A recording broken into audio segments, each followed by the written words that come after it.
Hi everyone. Good evening, Adab, Namaskar, Sat Sri Akal, and I welcome you all to L3, Lecture 3 of the GST Fast Track batch. And today we're gonna start with chapter number 2, Supply under GST. क्या हाल चाल है? सब लोग मस्त हो, स्वस्थ हो? Everybody doing well, everybody keeping well. मैं बस यही चाहता हूँ हम हमेशा मस्त रहे, स्वस्थ रहे, guys. And with all our energies, let us start with chapter number 2, Supply under GST. बहुत ही शानदार ये हमारा चैप्टर होने वाला है and we gonna enjoy every moment of the session.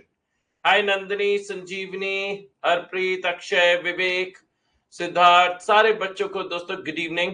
Let's get going. और आज because we are gonna start with a new chapter, तो we do not revise on in the beginning of a new chapter. We take some motivation. और आज हमें motivate करने के लिए कौन है? गौतम बुद्ध जी की कही गई बात. और क्या कहते हैं? We are shaped by our thoughts. Of course, मतलब दोस्तों हमारे दिमाग में कितनी ज्यादा चीजें चलती हैं. We become what we think. और ये कहीं ना कहीं दोस्तों, this has been a scientifically proven thing guys. You become what you think. The more you think about anxiety, depression, problems, the more you attract it. The more you think about positivity, the more you think about good results, the more you think about happy moments of your life, you attract that. When the mind is pure, joy follows like a shadow that never leaves. Joy follows like a shadow that never leaves. Okay, so that is what Haji Gautam Buddha said, and this is the index of the chapter. And now we are gonna start with this chapter. इस chapter में हमारे दो points है guys. Two things that we need to take care of. First is meaning and scope of supply, जो हमारा बड़ा portion है section 7. And then we have section 8. Taxability of composite and mixed supplies. Taxability of composite and mixed supplies. ये आपके दो points हैं दोस्तों. Meaning and scope of supply and taxability of composite and mix supplies. Okay guys, ये हमें दो आपको इस चीज में दो सेक्शन इस चैप्टर में कवर अप करने हैं. Now coming on to the basic introduction to supply and why was there a requirement of this chapter under the GST law. Guys, पुराने टैक्सेशन लॉ में जैसा कि अभी तक हमारी बात हुई कि जब आप लोग, चलो it's a viva test now for the first 2 minutes, क्योंकि आप लोग अब मेरे को बता सकते हैं कि what shall be the tax that will be levied on a transaction that I am gonna say. Okay, तो आप लोगों को बात बताना है. जब हिंदुस्तान में कोई प्रोडक्ट मैन्युफैक्चर या प्रोडक्शन होता था ऑफ एक्साइजेबल गुड्स इन इंडिया, तो उस पर कौन सा टैक्स लगता था? हाँ जी गाइस, उस पर कौन सा टैक्स लगता था according to the old law? फटाफट बताइए. Let us participate guys, let us participate. Excise duty. Well done. अगर सामान एक राज्य से उसी राज्य में बेचा जाए, एक राज्य से उसी राज्य में बेचा जाए, तो कौन सा टैक्स लगता था guys under the old law? Under the old law guys, there was a tax called VAT. Well done. अगर एक राज्य से दूसरे राज्य बेचे जाए, from one state to another, there was a tax called. तो देयर वर प्री कंडीशंस. वो कौन सा लगाया जाता था? लास्ट क्वेश्चन का आंसर करिए. From one state to another there was a tax called CST. Well done. Now my question to you guys is, क्या पुराने टैक्सेशन लॉज में भी जब कोई टैक्स लगाना होता था तो उसका एक टैक्सेबल इवेंट क्रिएट किया जाता था? अगर प्रोडक्शन मैन्युफैक्चर नहीं होगा तो एक्साइज ड्यूटी नहीं लगेगी. अगर sale of products within the same state नहीं होंगे तो वैट नहीं लगेगा. वैसे ही दोस्तों, अंडर द जीएसटी लॉ, अगर आप ट्रांजैक्शन को सप्लाई नहीं बोल पाए, अगर आपने ट्रांजैक्शन को सप्लाई नहीं बोला, तो आप जीएसटी नहीं लगा सकते. So under the GST law in chapter number 2, what is our duty as professionals looking into the transaction? We need to identify whether the transaction is a supply or not. अगर supply है तो GST लगेगा, अगर supply नहीं तो GST नहीं लगेगा. Everybody understanding what my point is? तो हम लोग यहाँ क्यों मुलाकात कर रहे हैं आज के सेशन में? आज के सेशन में हम इसलिए मुलाकात कर रहे हैं कि हम लोग ट्रांजैक्शंस के टर्म्स एंड कंडीशंस को समझेंगे. If the terms and condition states, या if all the terms and conditions are satisfied, then it will be considered to be a supply and therefore GST shall be levied. और अगर दोस्तों आप लोगों का terms and condition satisfy नहीं हुई, GST shall not be levied. Easy simple point. तो कहते हैं supply is the foundation stone to levy GST on a transaction. It is the taxable event under GST that results in a tax consequence. It is the taxable event कि अगर transaction को आपने supply बोल दिया तो फिर आप उस पर जीएसटी लगा सकते हैं. Under the earlier taxation system, excise duty was leviable on manufacture or production of excisable goods in India, whereas VAT was levied on sale of goods. Further, service tax was applicable on services provided by one person to another for some consideration. ठीक है जी. ये वाली preconditions of the old taxation laws थी. There was enormous confusion. भयंकर confusion होता था that existed earlier, such as whether a process amounts to manufacture or not. अच्छा, मैं आप लोगों से जानना चाहता हूं दोस्तों. I have, let's say, मेरे हाथ में कुछ cashew nuts हैं, cashews, काजू जिन्हें बोलते हैं दोस्तों. उस पर मैंने मस्त नमक डाला, कुछ मसाले डाले और तेल में उसे फ्राई कर दिया दोस्तों. तो वो हो गए अब now let's say fried cashews, salted fried cashews या मसाला फ्राइड कैशूज. क्या मैंने मैन्युफैक्चरिंग एक्टिविटी करी है? Have I done a manufacturing activity? This is what my question is. फटाफट बताइए, क्या मैंने कोई मैन्युफैक्चरिंग एक्टिविटी करी है? मैंने काजू में नमक मसाले डाल के थोड़ा सा फ्राई कर दिया. Is that called a manufacturing activity? बताइए. Angad saying no, Amani saying no, everybody, majority of you are saying no, Samir is saying yes. The answer is yes. The answer was yes. इसे एक manufacturing activity माना जाता था. Confusion हुआ ना? आप में से आधे से ज्यादा बच्चे, आई am not going into detail की व्हाई एंड हाउ एंड कैसे हो गया ये, कैसे, मैं उस डिटेल में नहीं जा रहा हूं, because I am not teaching you excise duty. I am just trying to make sure that you guys are getting confused. क्योंकि खुद से लॉ बोलता है. पुराने टैक्सेशन लॉ में इतना ज्यादा कंफ्यूजन था whether process is manufacturing activity और नॉट. अच्छा दोस्तों, पानी की बोतल ध्यान से देखिएगा. पानी की बोतल मैंने उससे, ध्यान से सुनिएगा, पानी की बोतल मैंने फ्रीजर में रख दी and after 4 hours it got turned into ice.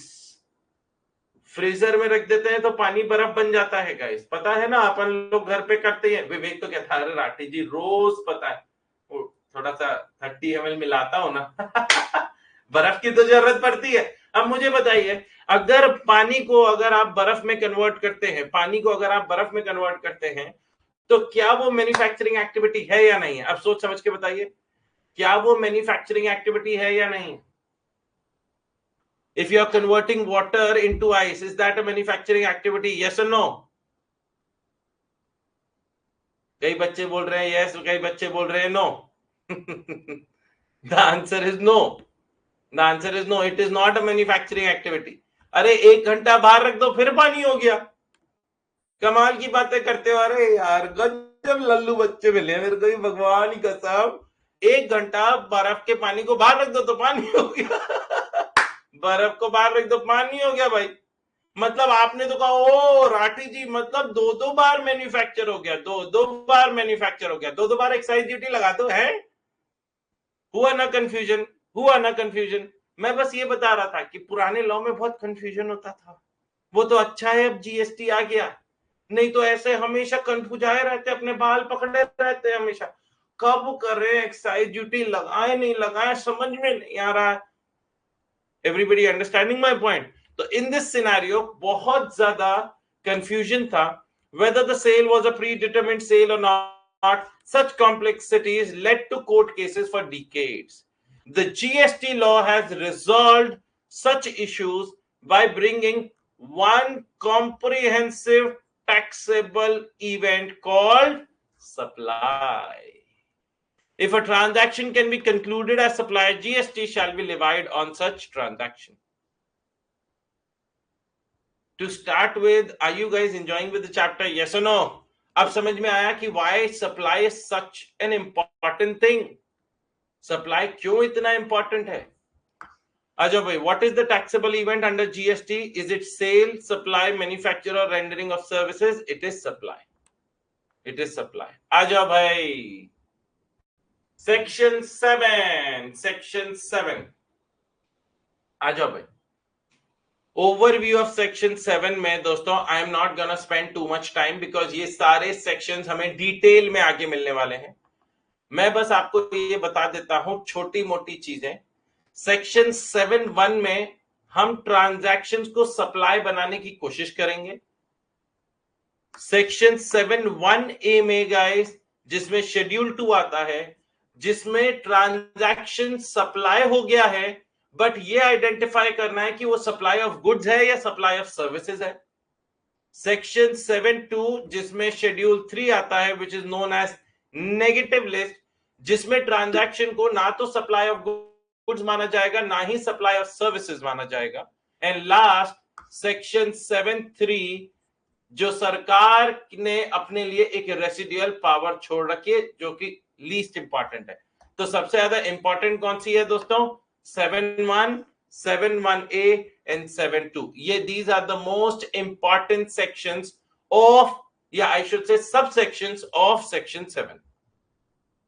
Okay guys, let's get going. Let's get going guys. आ जाओ भाई. सेक्शन 7(1)(a) ये अब हमारा पहला आज का हमारा जो मैंने अपने सेशन की हेडिंग दी है वो यही दी है, सेक्शन 7(1)(a). अगर आज हम सेक्शन 7(1)(a) भी पूरा कंक्लूड कर लेना दोस्तों, तो it's a big win, because this is one of the biggest section of the lot, section 7(1)(a. और दूसरा जो सबसे बड़ा है वो 7(1)(c), जिसमें आता है शेड्यूल 1. जिसमें क्या आता है? शेड्यूल 1. तो कहते हैं सबसे पहले supply includes all forms of supply of goods or services or both, such as. What do you mean by such as? Guys, allow me to have tea with you guys. What do you mean by such as? Such as मतलब जैसे कि cell हो जाए, transfer हो जाए, barter हो जाए, exchange, licence, lease, rental, disposal हो जाए, but this is in the form of examples. Such as is in the form of examples. तो supply includes all forms of supply of goods or services or both, such as जैसे कि sale, transfer, barter, exchange, licence, rental, lease और disposal, made or agreed to be made for a consideration. Made or agreed to be made for a consideration, जहां पर क्या involve है दोस्तों? पैसा involve है. by a person कौन सा?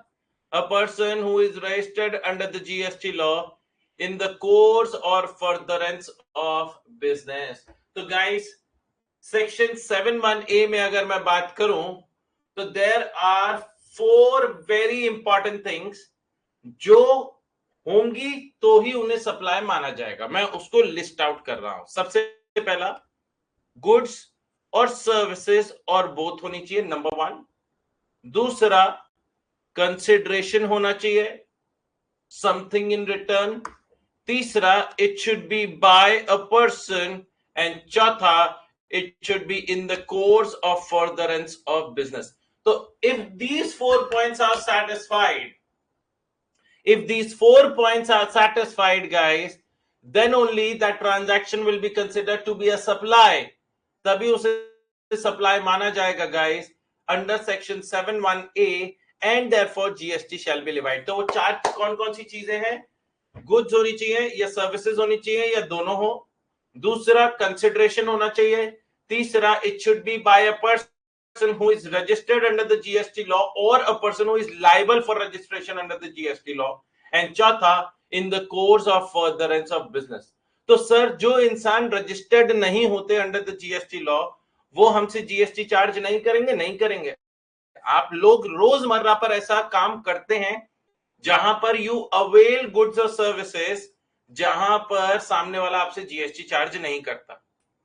जैसे कि नंदिनी भरवानी, हमारी दोस्त नंदिनी अपने दोस्तों के साथ रोज शाम को बगल वाले भैया के पास गोलगप्पे खाने जाती है। अब मेरे को बताओ दोस्तों, डू यू एक्सपेक्ट जो गोलगप्पे की एक छोटा सा ठेला लेकर बैठे हैं, do you expect them to be registered under the GST law? No ना। नंदिनी ने वहां पर दोस्तों पहला गोलगप्पा खाया है, भैया खट्टा वाला। किन किन के मुंह में पानी आया? सबसे पहले तो ये बताइए दोस्तों, किन किन के मुंह में पानी आ गया? मेरे मुंह में तो आ ही गया दोस्तों। हाँ जी, भैया खट्टा आज बहुत ज्यादा खट्टा है। दीदी खट्टा खट्टा ही होता है, अरे तो थोड़ा सा मीठा मिला दीजिए ना। तो अगला वाला खट्टा मीठा दोस्तों। हा 2-3 प्लेट खाने के बाद क्या रे भैया आज मजा नहीं आया भैया। हर बार की तरह ना। दीदी आपके 80 रुपए हो गए हैं, अकेले आपके 80 रुपए हो गए हैं, दोस्तों के अलग। अरे भैया पैसों की बातें मत किया करो, जो भी है, लेकिन सूखी पूड़ी तो खिला दीजिए, सूखी पूड़ी। हाँ जी गाइस, अब मेरे को बताइए दोस्तों, इन दैट सिनेरियो, हाँ सूखा पापड़ी। देखो सोनू भाई को मैं बता रहा हूं, प्रोविजन पूछ लो कुछ नहीं, सारे जुगाड़ काम और सारी आगे की बातें पूरी दोस्तों स्टोरी में पूरा इन्वॉल्व रहते हैं सोनू भाई। ये बात बहुत अच्छी देखी मैंने। हाँ जी गाइस, अब मेरे को बताइए। हाँ जी, everybody has to help me out guys. Do you expect the golgappe wale bhaiya to be registered? The answer is no, and therefore he does not charge GST, even though he charges you a consideration, but he does not charge GST. आपको क्या लगता है गोलगप्पे वाले भैया दोस्तों ऐसे गोलगप्पे खिलाते हैं और इधर से अपना एक उन्होंने आईपैड निकाला, टक टक टक टक टक, वहां से प्रिंटर से बिल निकला और गोलगप्पे वालों खाने वालों से बोला आपका बिल ले लीजिए, और वहीं पर नंदिनी ने बिल लिया, मुंह पहुंच के फेंक दिया? क्या दोस्तों ऐसा होता है? नहीं होता ना, because he is a person who is not registered under the GST law. However दोस्तों, अगर आप यही गोलगप्पे खाने किसी रेस्टोरेंट चले जाएं दोस्तों, if you go to let's say, सब लोगों ने नाम सुना होगा हल्दीराम्स, आप हल्दीराम्स चले जाएं, क्या वहां पर जीएसटी चार्ज किया जाएगा ऑन द सेम गोलगप्पास? क्या जीएसटी चार्ज किया जाएगा? Everyone has to participate.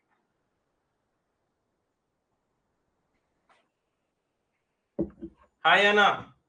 The answer is yes, because they are registered. All right. बाकी डिटेल डिस्कशन हमारा होगा जब हम रिस्पेक्टिव पॉइंट्स पर पहुंचेंगे। सबसे पहले let us understand the important terms of the above subsection two make it precisely clear. सबसे पहले अपन किस पर पहुंचेंगे? गुड्स पर। गुड्स क्या होते हैं? सेक्शन 2 क्लॉज 52 कहते हैं goods means every kind of movable property जिसे आप एक जगह से दूसरी जगह ले जा सकते हैं, other than money and securities, पैसा और सिक्योरिटीज छोड़कर। अब ध्यान से देखिए, मेरा चड्डी बड्डी फ्रेंड यहां पर कार्तिक जैन, कार्तिक मेरे पास आया, राठी 5,000 रुपए चाहिए यार, 5,000 रुपए दे दे, अभी मेरे को बहुत अर्जेंट काम है। मैंने फटाफट जेब से 5,000 रुपए निकाल के दे दिए। क्या दोस्तों इस पर जीएसटी लगेगा? The answer is no. मैंने उसे कोई गुड्स नहीं दिए हैं, मैंने उसे पैसा दिया है, जो पैसा मैं वापस लूंगा। तो इन दैट केस दोस्तों GST will not be charge on that 5,000 rupees जो मैंने कार्तिक को दिया और अगले दिन कार्तिक ने आके मेरे को वापस दे दिया, कह रहे थैंक्स भाई यार, जान बचा ली। मैंने कहा क्या हुआ, सब ठीक है? अरे बस बढ़िया, ये ले तेरे 5,000 रुपए। तो क्या will GST be charge twice? The answer is no, no GST will be charge on that. Second आता है सर सिक्योरिटीज, जैसे कि शेयर्स, इन सब केस में तो सर जीएसटी लगना चाहिए। इन केस पर ऑलरेडी एक टैक्स लगता है जो आप लोग इनकम टैक्स में सुनते भी हैं, एसटीटी, सिक्योरिटीज ट्रांजैक्शन टैक्स। तो सेल परचेज ऑफ सिक्योरिटीज पर, ध्यान से मेरी बात सुनिएगा, सेल परचेज ऑफ सिक्योरिटीज पर जीएसटी नहीं लगता। लेकिन इस पर एक कंफ्यूजन उठा कि सर हम जो सेल परचेज करते हैं ना, वो किसी ब्रोकर के थ्रू करते हैं, और ब्रोकर हमसे ब्रोकरेज लेता है। कोई भी आपके लिए काम करेगा तो फ्री में काम नहीं करेगा। तो क्या सर उस ब्रोकरेज पर जीएसटी है? The answer is yes. The answer is yes. Everybody has to understand my point. Everybody has to understand my point. कहते हैं it means every kind of movable property जो एक जगह से दूसरी जगह जा सके, other than money and securities, जिसमें पैसा है और securities है, वो नहीं कंसिडर किया जाएगा, but includes actionable claim, growing crops, grass or things attached to a forming part of land which are agreed to be severed before supply or under contract of supply। अब जो दोस्तों मैंने आप लोगों को एक वो पॉइंट दिया था, इधर देखिएगा क्लैरिफिकेशन में,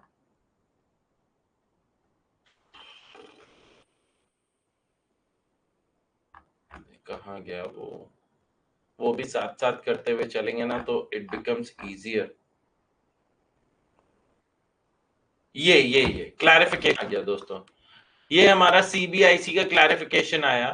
कहते हैं the services to include facilitating और अरेंजिंग ट्रांजैक्शन इन सिक्योरिटीज, मतलब फैसिलिटेटिंग और अरेंजिंग ट्रांजैक्शन इन सिक्योरिटीज मतलब ब्रोकर के दिए हुए services. Since securities are excluded from the definition of both goods and services, any transaction in securities shall not be leviable to GST। Securities पर GST नहीं लगेगा। However, services provided by an agent or broker, services provided by an agent or broker in relation to securities, जैसे कि documentation fees, broking charges, service charges, shall fall under the definition of services। और क्या उस पर GST लग जाएगा? हाँ जी गाइस, उस पर जीएसटी लग जाएगा। Everyone clear about it? Now moving on to guys the second definition। नहीं, पहले इन सिंपल वर्ड्स में दोस्तों गुड्स को पढ़िए। इन सिंपल वर्ड्स में गुड्स को पढ़िए गाइस। आपने मेरी दोस्तों चाय को दूध बना दिया है, बिल्कुल गर्म ही नहीं रही पढ़ाते पढ़ाते।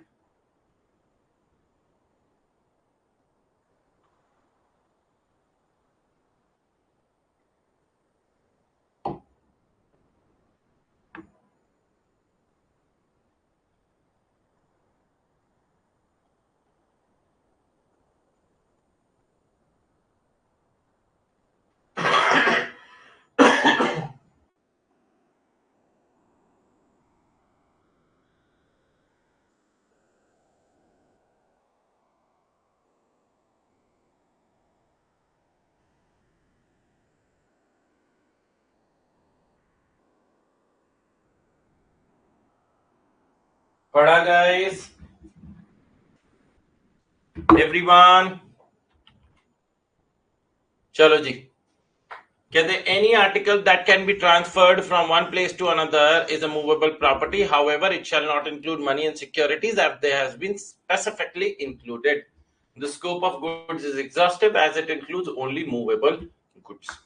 आ जाओ भाई, सर्विसेज, सेक्शन 2 क्लॉज 102। सर्विसेज क्या कहता है?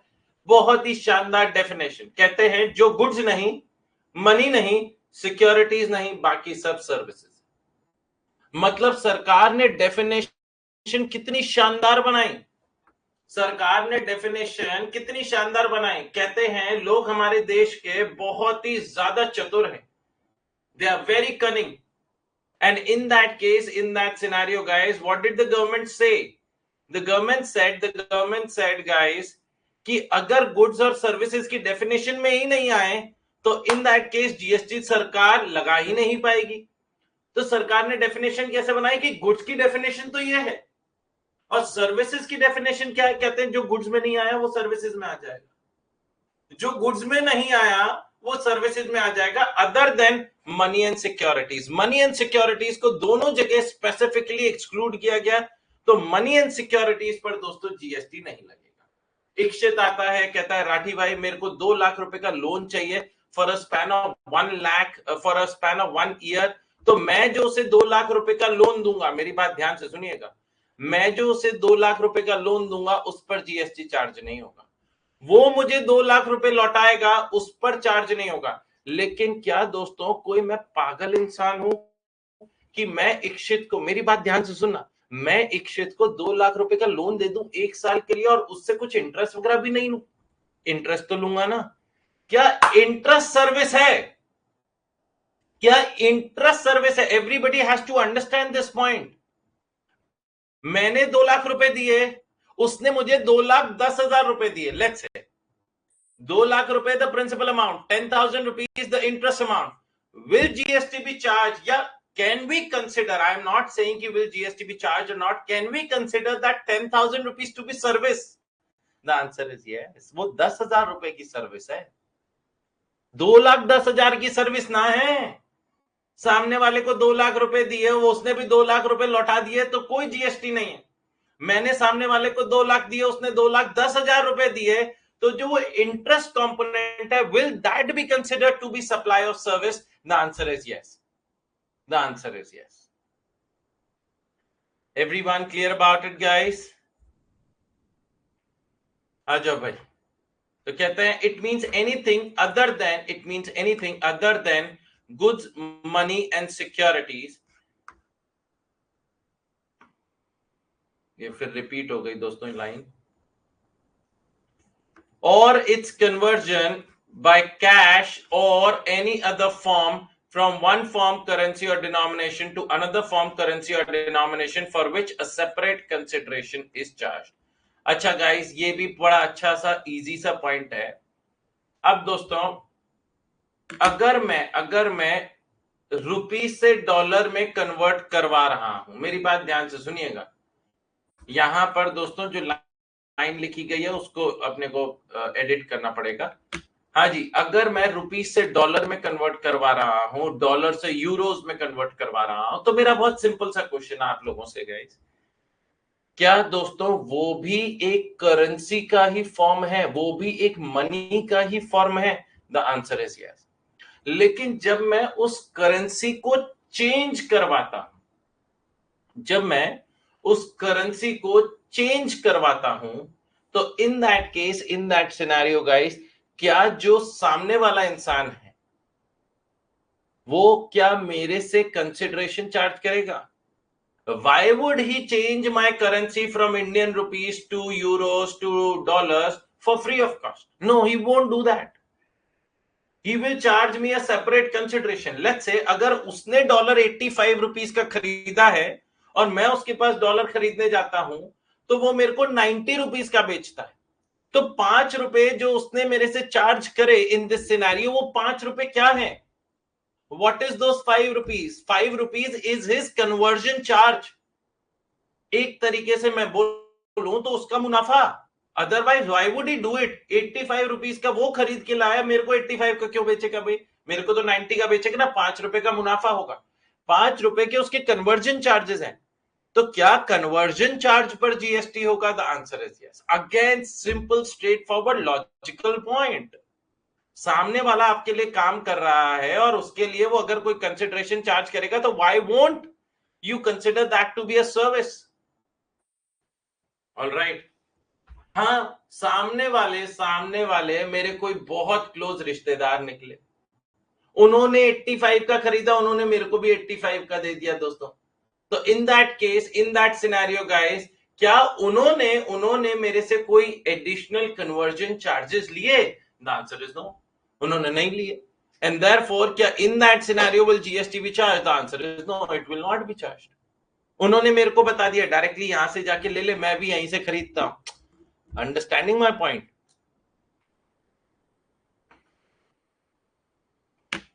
आ जाओ भाई. In simple words, the definition of services is an inclusive one. It will cover every possible thing which is not goods. Which is not goods. Therefore, transactions relating to immovable property shall fall under services. Immovable property goods नहीं हो सकते. क्यों? Goods नहीं हो सकते. क्यों? क्योंकि goods की डेफिनेशन में सिर्फ मूवेबल आते हैं. अब हमारा सोनू एक दिन खूब 3-4 पैग लगाकर मेरे को रात को फोन करता, घबरा क्या? मैंने कहा क्या हुआ, क्या इमरजेंसी? अरे राडे, आप बताओ बिल्डिंग कैसे मूवेबल नहीं है? मैंने कहा यार बिल्डिंग एक जगह से दूसरी जगह नहीं जा सकते. अरे क्या है, 2 दिन पहले अर्थक्वेक आया था, पूरी बिल्डिंग हिल रही थी, पूरी बिल्डिंग हिल रही थी. हाँ जी, अब मेरे को बताओ, मतलब कर रहा था फोन में घुस के तो घुस से मारूं. हाँ जी गाइस, क्या आप ऐसे बोल सकते हैं पूरी बिल्डिंग हिल रही थी? हाँ जी.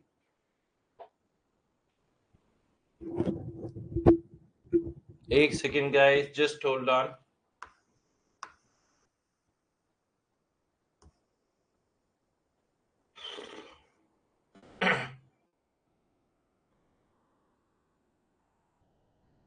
अभी ठीक है? अभी ठीक है? Is it fine now?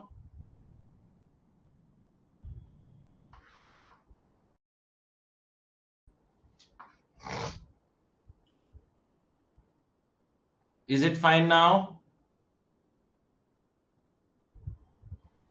Haji guys. So in that case, you can't say ना कि building हिल नहीं रही थी.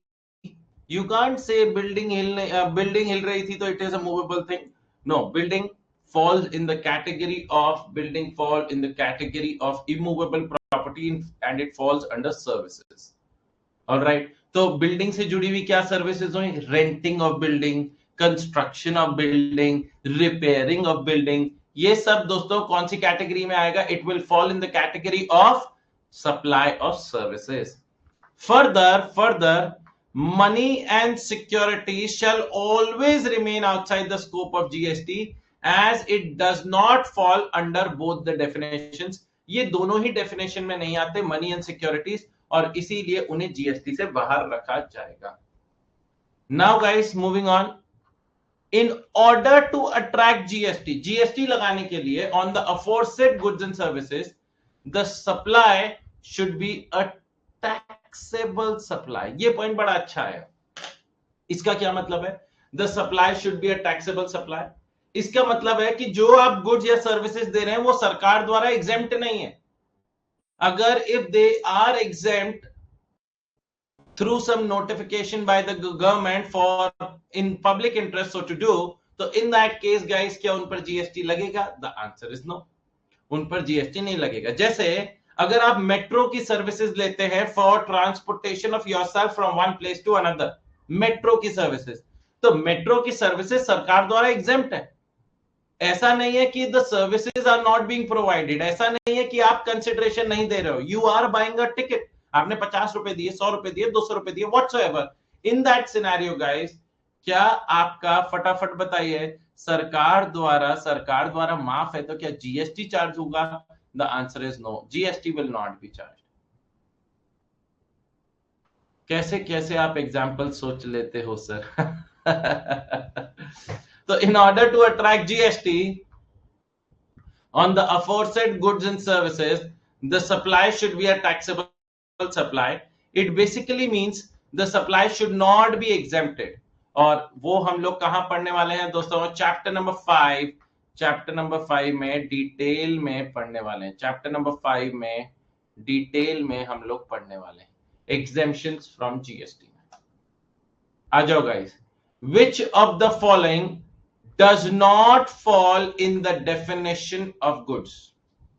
बताइए भाई, इनमें से कौन सा गुड्स की डेफिनेशन में नहीं आता है? मनी, सर ये नहीं आता. इमूवेबल प्रॉपर्टी, सर ये भी नहीं आता.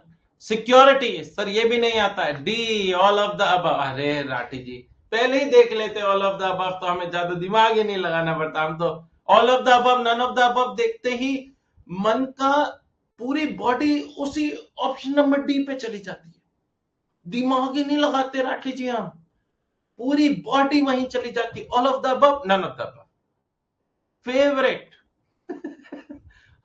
होता है ना, होता है ना। आ जाओ भाई, next question number 2, services have been defined under which section? अभी पढ़ा, सेक्शन 2 क्लॉज 102, सेक्शन 2 क्लॉज 102। आ जाओ भाई, क्लैरिफिकेशन, अब इधर देखिएगा, clarification regarding taxability of shares held in a subsidiary company by holding company और वाइस वर्सा। क्या होल्डिंग कंपनी सब्सिडियरी कंपनी के शेयर्स होल्ड करती है? The answer is yes. तभी तो दोस्तों सब्सिडियरी कंपनी को सब्सिडियरी कंपनी बोला जाता है, हाँ या ना? If I hold let's say 100% shares in another company, that will be called like a subsidiary company to me. सरकार ने कहा आफ्टर ऑल राठी जी आपने शेयर्स ही तो होल्ड करे हैं ना? मैंने कहा हाँ जी शेयर्स ही होल्ड करें। तो shares, because that is neither goods nor services, any transaction in those securities will be again not leviable to GST। बस एक ये क्लैरिफिकेशन आया, क्योंकि है तो आफ्टर ऑल ना दोस्तों वो शेयर्स ही ना। तो सरकार ने बोला it is clarified that securities are considered neither as supply of goods nor as supply of services in the definition of goods and services. Further, securities include shares.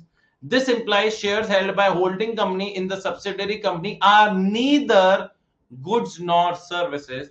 Therefore, the activity of holding the shares of a subsidiary company by the holding company cannot be treated as supply. उसे supply नहीं माना जाएगा, and therefore it cannot be taxed under GST। उस पर GST नहीं लगेगा। Alright guys, मतलब ये तो खैर अगर क्लैरिफिकेशन नहीं भी होता तो भी हमारी लॉजिकल अंडरस्टैंडिंग यही बोलती थी। Okay, moving on, modes of supply. Modes of supply क्या थे, याद आ रहा है? जैसे वो कितना सच एज, मैं ऊपर चलता हूं दोस्तों, सबसे पहले section 7(1)(a), supply includes all forms of goods और सर्विसेज और बोथ। तो हम लोगों ने देखा कि गुड्स क्या होने चाहिए दोस्तों? Movable, movable. सर्विसेज क्या होनी चाहिए? Anything other than goods, other than goods. और दोनों के एक एक्सेप्शन थे, दोनों के दोस्तों एक एक्सेप्शन था। वो एक्सेप्शन बताइए guys, except money and securities.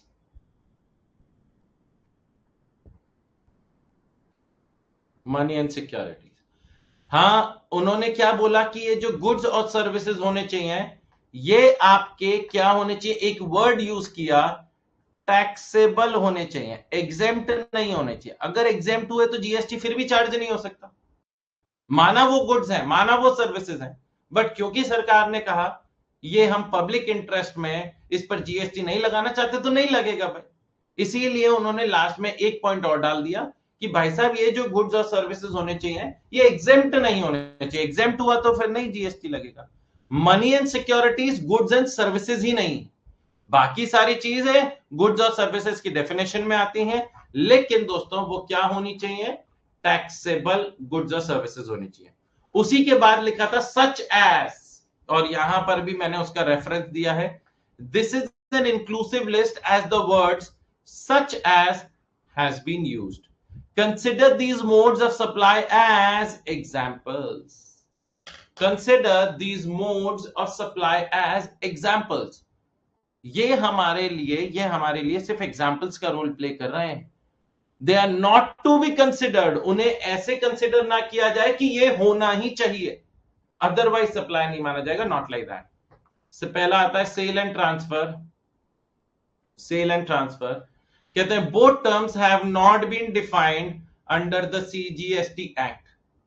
CGST act में सेल और ट्रांसफर को डिफाइन नहीं किया गया, उसको बोला गया कि लॉजिकली अंडरस्टैंड करो और लॉजिकली क्या बोला कि अगर आप सामने वाले को सामान देते हो और सामने वाला आपको पैसा देता है, उसे हम सेल एंड ट्रांसफर मान लेते हैं। लॉजिकली यही अपन भी जानते हैं, यही जानते हो ना लॉजिकली आप। What do you mean by sale? भाई मैंने सामने वाले को कैलकुलेटर दिया, उससे 200 रुपए ले लिए, इसी को तो सेल बोलते हैं भाई। इससे ज्यादा और क्या आसान होगा सेल?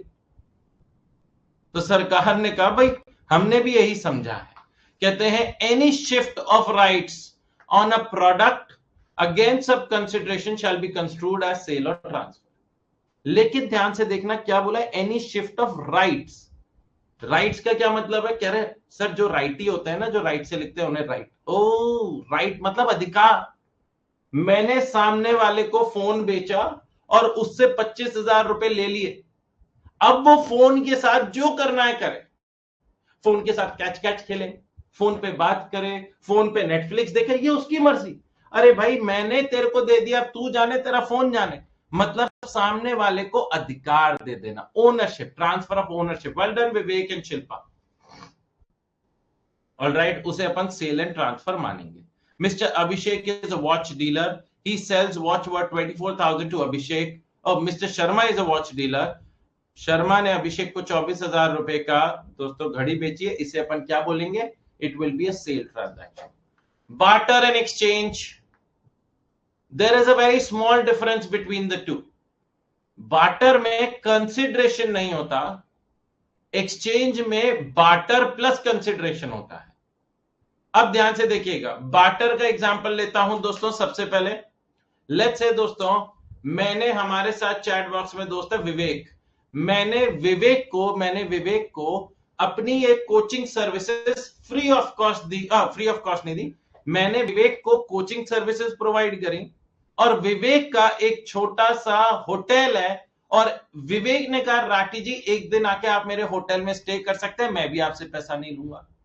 आपने मेरे से कोचिंग के पैसे नहीं लिए, आप मेरे होटल में आके एक दिन रुकिए, बढ़िया नाश्ता करवाऊंगा, हाँ, और मैं भी आपसे पैसा नहीं लूंगा। This is known as barter. Goods for goods, goods for services, services for services, services for goods without any monetary transaction between them, that is known as barter. जहां पर दो ट्रांजैक्शन हुए, इस चीज का ध्यान रखना, there are two transactions. One transaction is happening from Shrey Rathi to Vivek, another transaction is happening from Vivek to Shrey Rathi, and both are subject to GST. What do you mean by exchange? Exchange होता है दोस्तों, जैसे मेरे को कोई गाड़ी खरीदनी है तो मैं अपनी पुरानी गाड़ी लेकर गया शोरूम में, शोरूम में बोला मेरे को नई गाड़ी चाहिए, 10 लाख की नई गाड़ी खरीदी, तो मैं क्या उनसे गाड़ी, अपनी पुरानी गाड़ी देके नई गाड़ी उठा सकता हूं? देखिए मैंने भी आपको गाड़ी दी, आपने भी मेरे को गाड़ी दी, खत्म, है ना? चलते हैं, राम राम। कह रहे गार्ड साहब इन्हें पकड़ना और देना, दो मुक्के देना, दो मुक्के देना। अरे पुरानी गाड़ी की वैल्यू 3 लाख रुपए की, नई गाड़ी की वैल्यू 10 लाख की। राम राम राम राम क्या कर रहे हो? राम नाम सत्य है, हो जाएगा अगर ज्यादा बकबक करी राठी जी, आपको 7 लाख रुपए और देने पड़ेंगे। इसे बोलते हैं एक्सचेंज। इसे क्या बोलते हैं guys? Exchange. Everyone clear about it? समझ में आया गाइस ये वाला पॉइंट? समझ में आया एक्सचेंज और बार्टर के बीच का डिफरेंस? Have a look. कहते हैं व्हाइल बार्टर में deal with the transaction which only includes an exchange of goods and services, exchange may cover a situation where the goods are partly paid for in goods and partly in money.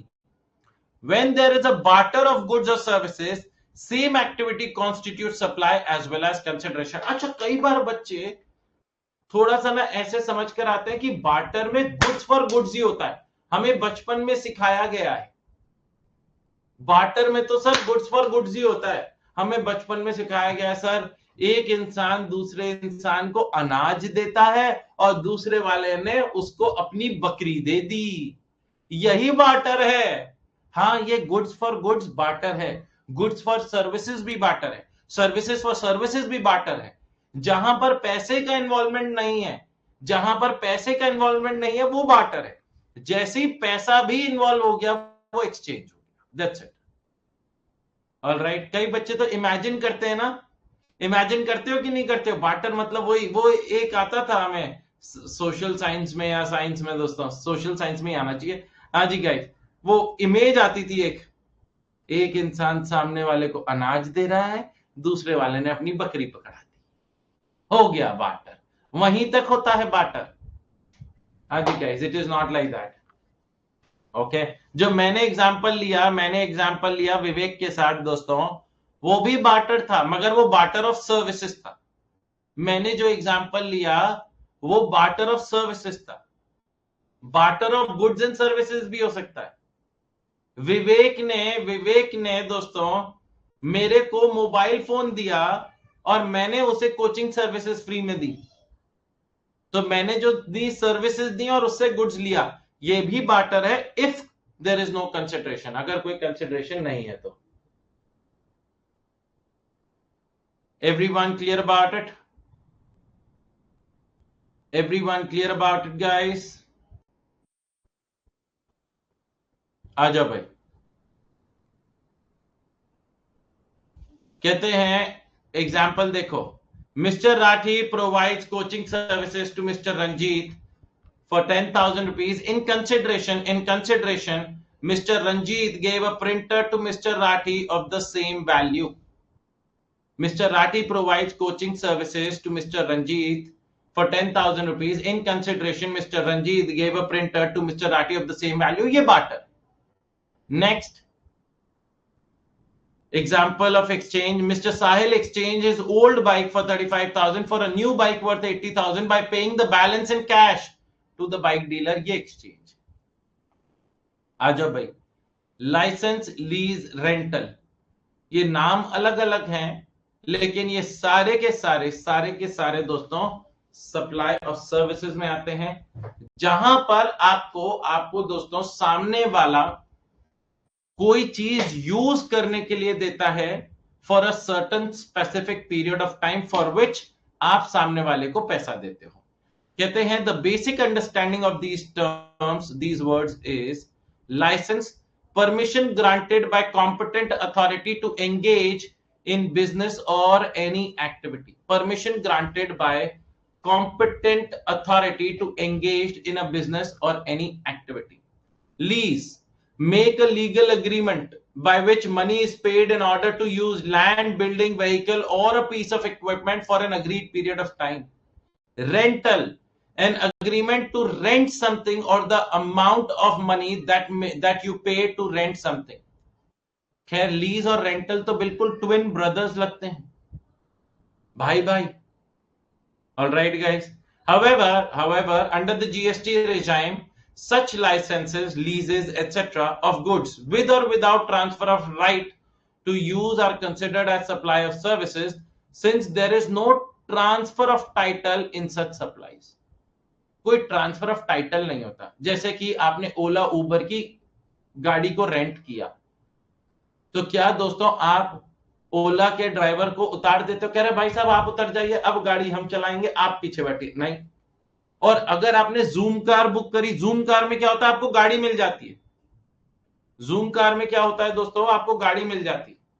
तो in that case, in that scenario guys, renting of car with or without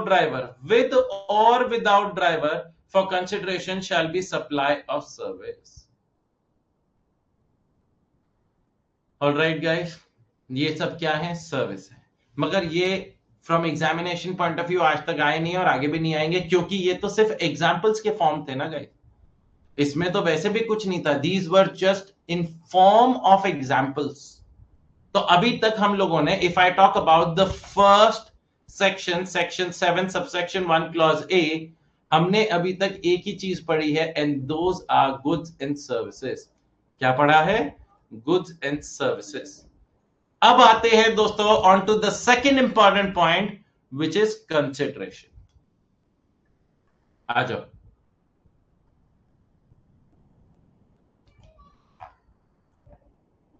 consideration पढ़े guys. Consideration क्या होता है? Anybody who can help me out in simple terms? Something in return. It not necessarily it means money in return, any benefit that is happening to other person, क्योंकि सामने वाला भी हमारे लिए कुछ कर रहा है। मैं आपको गुड्स देता हूं, आप मुझे उसके बदले में पैसा दे दें, वो भी कंसिडरेशन। आप उसके बदले में मेरी मार्केटिंग कर दें, वो भी कंसिडरेशन। आप उसके बदले में मेरे को कोई सर्विसेज दे दें, वो भी consideration. Anything in return is consideration. Alright guys, तो सरकार क्या कहती है? कहते हैं it covers anything, it covers anything which might be possibly done, given or made in exchange for something else. It covers anything which might be possibly done, given or made in exchange for something else. It can be in money or kind. Further, a consideration need not always flow from the recipient. Further, a consideration need not always flow from the recipient of the supply. अब दोस्तों इधर ध्यान से देखिए, मेरा transaction प्रशांत के साथ होता है। मैं प्रशांत से सामान खरीदता हूं, ओके गाइस, और मैंने आगे सामान संजीवनी को बेचा है। अब प्रशांत हर दूसरे दिन राठी फोन करके, अरे राठी जी कब पैसे दे रहे हो? अरे दे दूंगा ना यार प्रशांत भाई, क्या बार बार फोन करते हो? देता हूं। फिर दूसरे दिन, और राठी भाई कैसे हो, नाश्ता पानी हुआ? कह रहे हाँ हुआ। तो हमारे पैसों का भी हिसाब कर दो। पीछे पड़ गया मेरा। अब मैंने संजीवनी को फोन किया। मैंने कहा अरे यार संजीवनी भाई, एक ना पेमेंट अर्जेंट करनी है, मैंने भी आपको सामान बेचा है, आप ऐसा करो 1 लाख रुपए डायरेक्टली प्रशांत के अकाउंट में डलवा दो। बहुत किट किट किट किट कर रहा है। तो इन दैट केस दोस्तों, संजीवनी ने पेमेंट किसको कर दी? प्रशांत को कर दी। अब प्रशांत का मेरे पास फोन आता, अरे राठी जी कब पेमेंट करवाओगे? मैंने कहा पागल हो गए हो क्या, अभी तो 1 लाख रुपए आपके अकाउंट में क्रेडिट हुए। कह रहे वो तो किसी संजीवनी ने भेजे हैं, आपने तो ना भेजे। अरे मैंने ही कहा था संजीवनी को, मेरे को उससे पैसे लेने थे। तो in that case, in that scenario, can the payment flow from any third person also? The answer is yes. क्या उसे भी दोस्तों, उसे भी कंसिडरेशन माना जाएगा? Yes, it can also be made by a third person. However any subsidy given by the central government or state government is not considered as consideration. This is one very important thing, guys. However, any subsidy given by the central government or a state government is not considered as consideration. उसे आप consideration में नहीं लेंगे। सरकार आपको दोस्तों क्यों subsidy देती है? बिकॉज वो चाहती है कि जब आप सामान आगे बेचो तो उसे सस्ते दाम का बेचो। सही बात है कि नहीं है? अब इधर ध्यान से देखिएगा गाइस, एवरीबडी। हाँ जी गाइस, इधर ध्यान से देखिएगा। मैं आपका होस्ट दोस्त श्रेय राठी। मैं एक प्रोडक्ट बनाता हूं दोस्तों, जिसे मैं मार्केट में 100 रुपए का बेचता हूं, प्लस इस पर जीएसटी लगाता हूं @10%। ठीक है ना? अब मोदी जी मेरे पास आते हैं और मोदी जी मेरे पास आके कहते हैं कि सेंट्रल गवर्नमेंट आपको इस प्रोडक्ट पर सब्सिडी देना चाहती है of a value of let's say 70 rupees, 70 रुपए। सेंट्रल गवर्नमेंट आपको सब्सिडी देना चाहती है सो दैट ये प्रोडक्ट आम जनता के पास सस्ते दाम में पहुंचे। अब मेरे को तो मेरे पैसों से मतलब है ना दोस्तों, मेरे को अपने प्रोडक्ट का 100 रुपए मिलना चाहिए, दैट्स इट। जीएसटी तो वैसे भी सरकार का है, मेरा तो है नहीं जीएसटी। तो what am I gonna do? मेरे प्रोडक्ट की वैल्यू दोस्तों कितनी है? 100 रुपए। उसमें से मैंने सब्सिडी माइनस करी, ध्यान से मेरी बात सुनिएगा, सब्सिडी माइनस करी 70 रुपए। कितना बचा? 30 रुपए बचा। और 30 रुपए पर मोदी जी ने कहा अब जीएसटी लगाओ। जीएसटी @10%, 30 पर 3 रुपीज, तो अब मैं मार्केट में अपना प्रोडक्ट कितने का बेच रहा हूं? 33 रुपीज का बेच रहा हूं। मार्केट में अब अपना प्रोडक्ट कितने का बेच रहा हूं? 33 रुपीज का। Now guys, coming on to a very important concept, अगर ये सेंट्रल गवर्नमेंट की जगह अगर किसी एनजीओ ने दी होती, किसी चैरिटेबल इंस्टीट्यूशन ने दी होती कि राठी जी जो आप अपना प्रोडक्ट बना रहे हैं वो बहुत अच्छा प्रोडक्ट है, हम आपको सब्सिडी देना चाहते हैं, we want to give you some subsidy, हम आपको सब्सिडी देना चाहते हैं। मैंने कहा अरे ये तो बहुत अच्छी बात है, आप सब्सिडी देना चाहते हैं। अब गवर्नमेंट वाली सब्सिडी भूल जाओ, अब ये 70 रुपए की सब्सिडी किसने दी है? एनजीओ ने दी है। अब दोस्तों क्या हुआ, मैंने वही अपने प्रोडक्ट की वैल्यू 100 रुपए रखी थी, मैंने कहा 70 रुपए तो मेरे को सब्सिडी के तौर पर मिल ही गए, 70 रुपए तो सब्सिडी के तौर पर मिल ही गए, तो 30 रुपए हुए।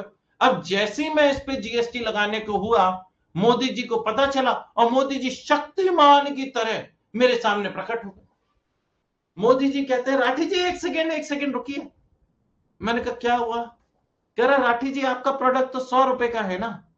हमने कहा हाँ 100 का है, लेकिन 100 में से 70 रुपए तो हमें किसी ने दे दिए, उन्होंने कहा सस्ते में बेचो, 30 में बेचो। कह रहे अरे भाई साहब, अगर आप 30 रुपए में बेचेंगे तो आप 30 पर जीएसटी लेंगे, सामने वाले की सब्सिडी की वजह से हम अपने टैक्स का क्यों नुकसान करें? पहले वाले सिनेरियो में तो मोदी जी ने कहा कि मैं सब्सिडी दे रहा था तो मैं तैयार था कि प्रोडक्ट का दाम सस्ता होगा तो मेरा टैक्स कंपोनेंट भी कम होगा, I was ready for that. लेकिन अब कोई और आके आपको सब्सिडी दे रहा है, इस वजह से सरकार का नुकसान क्यों? बात सही है कि नहीं है? Everybody has to understand. तो इन दिस केस सरकार ने कहा आपको 30 रुपए में बेचना, आप 30 रुपए का बेचिए, लेकिन जब आप जीएसटी लगाएंगे, जब आप जीएसटी लगाएंगे एट द रेट 10%, तो जीएसटी आप 30 पर नहीं लगाएंगे, जीएसटी आप 100 पर ही लगाएंगे। तो for the purpose of levying GST, for the purpose of levying GST, this 10% will be levied on 100 rupees. इसीलिए दोस्तों अगर आप वैल्यू ऑफ सप्लाई भी जाते हो, 10 रुपए का ही जीएसटी लगेगा। जीएसटी कितने का लगेगा गाइस? 10 रुपए का ही लगेगा, एंड 40 रुपए में यहां पर सामने वाला खरीदेगा। मोदी जी कहते हैं गवर्नमेंट क्यों नुकसान बियर करे just because anybody else is coming and giving you subsidy? The price of the product is 100 rupees. All right guys, तो यहां पर this is the difference between the government subsidy and non government subsidy. इसीलिए अगर आपको याद हो तो value of supply वाले चैप्टर में हम गवर्नमेंट सब्सिडी को माइनस करते थे, लेकिन अगर नॉन गवर्नमेंट सब्सिडी होती थी तो उसे ऐड बैक कर देते थे, क्योंकि जनरली जो प्राइसेस दिए होते हैं वो नेट ऑफ सब्सिडीज दिए होते हैं। तो अगर गवर्नमेंट सब्सिडी है जो कि ऑलरेडी माइनस हो चुकी है तो कोई ट्रीटमेंट नहीं करते थे, लेकिन अगर नॉन गवर्नमेंट सब्सिडी होती थी तो अपन उसे जोड़ देते थे। याद आ रहा है? नॉन गवर्नमेंट सब्सिडी होती थी तो अपन उसे ऐड बैक कर देते थे।